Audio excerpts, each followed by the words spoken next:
गांव के किनारे एक कच्ची झोपड़ी में अंजलि और उसका छोटा भाई गोलू रहते थे। उनके पिता मजदूरी करते थे और माँ घर संभालती थी। उनका जीवन गरीबी और संघर्ष से भरा था, पर उनमें एक अटूट प्यार था। अंजलि का एक ही सपना था, पढ़ लिख कर एक नर्स बनना ताकि वह अपने परिवार को इस दलदल से निकाल सके।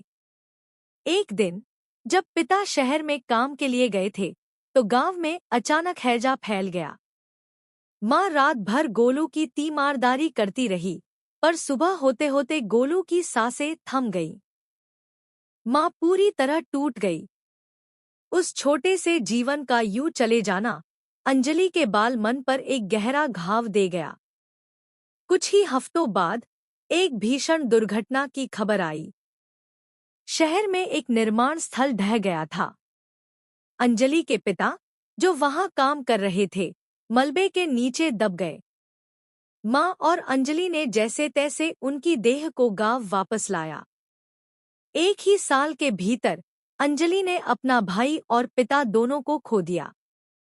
माँ का रो रो कर बुरा हाल था, और अब घर चलाने की पूरी जिम्मेदारी 10 साल की अंजलि के कंधों पर आ गई।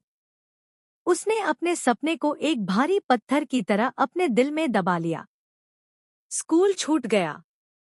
अब वह दूसरों के घरों में झाड़ू बर्तन करती थी। जब भी वह किसी स्कूल बस को देखती, उसकी आंखों में आंसू आ जाते। उसका बचपन, उसके सपने, उसकी हंसी, सब गरीबी और नियति के क्रूर हाथों ने छीन लिया था। वह हर रात सितारों को देखती और पूछती, हम ही क्यों, भगवान?